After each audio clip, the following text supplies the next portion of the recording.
ngomong-ngomong soal sepeda, udah berapa lama sih Mas suka hobi naik sepeda? Sepeda jadi transport gue kecuali hari ini karena lagi flu.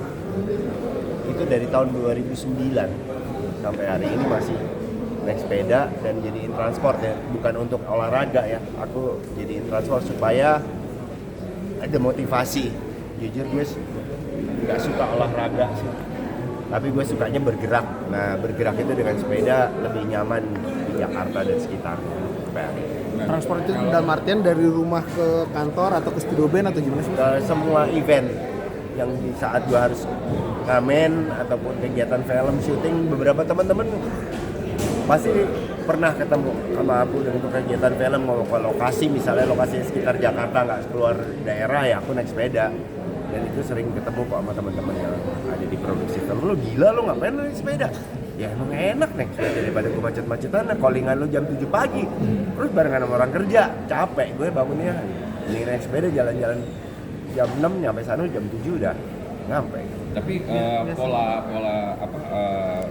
pengguna transportasi di Jakarta kan nggak bagus banget ya. Maksudnya motor main. Iya, sampai hari ini. Kalau kau mengatasinya gimana, Mas? Selalu prepare sih, naik sepeda, naik motor, naik mobil semuanya sama aja dengan risiko ya. Apalagi jalan kaki. Prihatinnya karena selain mobil dan motor kayaknya jalan raya bukan buat sepeda sih. Masih ada seperti itu dalam tanda kutip. Tapi aku menyiasati aja terus dengan siap sedia. Peralatan safety-nya paling enggak harus punya helm, terus badan nggak keberatan dengan bawa beban, jadi ada tas di depan, terus bel segala macam, sama mata koordinasi nggak pakai headphone segala macam. Itu gue tiap hari kalau naik sepeda selalu preparation seperti itu. Jadi kalau sampai terjadi istilahnya keadaan-keadaan yang itu, aku sama sekali nggak kaget karena udah prepare, alert. Aku ngasih tahu anakku yang bikin aku sekarang juga coba belajar hidup naik sepeda karena sense of awareness jadi lebih bagus sih dengan keadaan kita sendiri. Termasuk kalau malam juga, Iya, biasanya pagi berarti harus nyiapin lampu juga segala macam. Lampu sepeda itu udah, lampu sepeda, helm, bel, depan belakang harus lengkap, terus kacamata. Makanya gue sering banget pakai kacamata gara-gara gue sering naik sepeda supaya nggak kena debu. Itu berbahaya banget, nggak enak kalau udah begini-gini tiba-tiba ada lubang kecil. Udah siap-siap gitu aja masih bisa sial gitu, tiba-tiba lubang. Itu yang paling sering naik sepeda tuh lubang, karena tiba-tiba kelihatan depan kita mobil doang, begitu mobil lewat lubang deng mental. Udah aku sering banget, tapi ya amit-amit udah lebih mawas diri lah, nggak usah ngebut-ngebut naik sepeda di Jakarta. Yang penting santai, pilih jalur yang terdekat, bukan tercepat ya, terdekat. Dan ternyata di Google Map dikasih tahu segala caranya. Ada jalur orang pejalan kaki ini pasti motong berapa kilometer, dan itu sangat membantu aku. Masalah sepeda sendiri gimana, Mas? Maksudnya arus sepeda yang harganya kan Enggak. juga mahal-mahal nih. Kemarin gue waktu zaman pandemi kan sempat ngirimin sepeda bareng satu brand Indonesia. Itu sepedanya murah. Dan gue suka karena akhirnya orang bisa menggunakan sepeda walaupun waktu itu digoreng harganya. Kalau sekarang udah jatuh dari langit kali harganya. Jadi buat gue nggak harus mahal. Yang penting lo pakai, jangan lo pajang doang. Karena nggak ada gunanya. Mas, paling jauh kemana? Dari rumah? Syuting di Cibubur. Dari rumah saya di Bintaro, kira-kira kalau pakai modus pejalan kaki dari rumah saya ke Cibubur itu 28 km. Sekali berangkat ya. Tapi nggak ada masalah.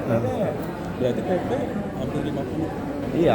Apa nyiapin rider khusus misalnya? Enggak. Kalau seandainya udah bawa sepeda terus capek ntar masukin mobil gitu.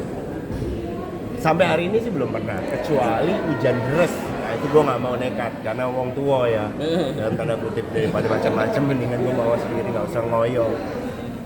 Sama dance company juga, walaupun nggak syuting ya, kalau misalnya ngamen dari Bintaro ke Ancol, Bintaro ke Kelapa Gading, Bintaro ke Depok, ya nggak masalah sih. Yang penting pokoknya kita ukurannya sama kayak lo mau berangkat naik mobil, pakai Google Map lo lihat, wah ternyata 1,5 jam, udah ambil itu aja. Naik sepeda juga 1,5 jam, tapi nggak muter, potong Pernah buka Google Map pakai jalur orang nggak? Nah jalur orang itu ajaibnya adalah lewat gang-gang yang benar-benar kecil. Kadang-kadang gue harus loncat karena ada palangnya ternyata. Nah itu sering aku lakuin. Naik jembatan. Kalau orang jalur sepeda kan udah sama kayak orang jalan kaki. Gue naik jembatan penyeberangan daripada gue muter Sudirman atau gue muter Gatot Subroto itu kan sering tuh ada main ke Jam Sostek atau mana waktu itu. Nah itu gue ya di sebelah sana gedungnya itu gue naik jembatan. Mas, Sesimpel itu. punya tipe berapa sepeda sih Mas? Nggak banyak, semuanya peruntukannya sepeda lipat, sepeda gunung, sepeda fiksi, sepeda BMX, sepeda keluarga sama anak-anak karena ada mesinnya, bisa gue gonceng anak-anak gue bertiga. Apalagi ya?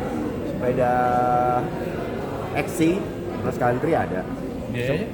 Biayanya untuk perawatan Nggak ada bro, biaya perawatan sepeda mah murah. misalnya ganti Ya paling itu, ban. kalau sial ganti ban aja bocor, meledak, rantai nggak pernah ganti, lampu nggak pernah ganti karena dicas kan. Jadi ya sangat irit dan jujur kalau gue nggak naik sepeda dari tahun 2009, pandemi kemarin boncos. Karena pengeluaran gue untuk kendaraan pribadi hilang 100%.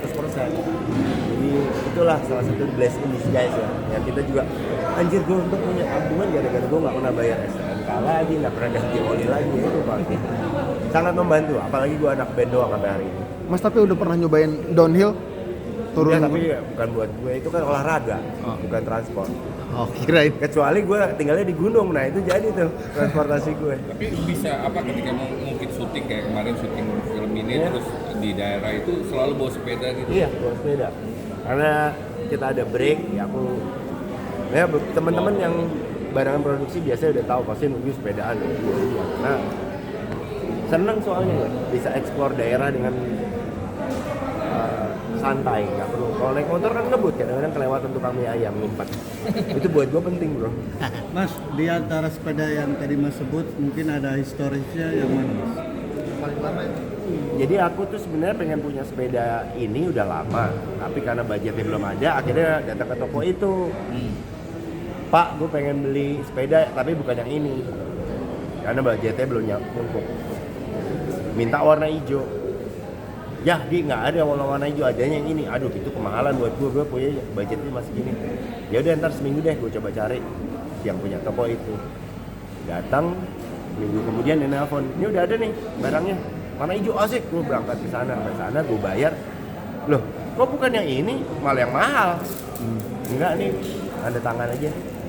Endorse langsung dari Inggris kan. Wah, nah itu buat gue sampai hari ini historisnya karena diapresiasi sama pemilik toko sepeda yang bukan cuma jualan sepeda tapi dia antusias melihat orang yang mau naik sepeda kemana-mana dan aku di endorse sepeda itu sampai hari ini masih gue pakai. Itu historis banget. Dan Kalau boleh tahu itu harganya berapa Mas? yang kemarin lah yang Sultan ngomong itu Ada ratusan juta sampai ratusan? ya kalau yang kemarin sih sampai, kalau sekarang udah turun lagi bro karena itu tadi ada yang goreng-goreng.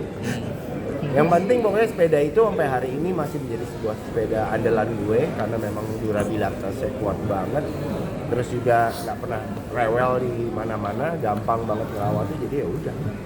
Dan juga sepeda yang aku pas pandemi kerjasama dengan satu merek Indonesia, nggak usah disebut ya, Element, itu gue bikin Trilogy Trilogy Series, itu juga sepeda yang murah tapi kualitasnya enak, bagus, kuat. Gue udah jajal sampai waktu itu gue ngejar 1000 km untuk bantu. Waktu itu pandemi kan nggak ada kerjaan, anak band kerjaannya dari charity untuk nyari 1000 km, terus habis itu dikasih nominal dari orang-orang. Nah itu gue pakai dengan tiap hari gue ngejar 25 km, akhirnya terjadilah 1000 itu, dan itu bedanya Tokcer. Moga-moga masih bisa ketemu sih untuk Trilogy Series. Gitu.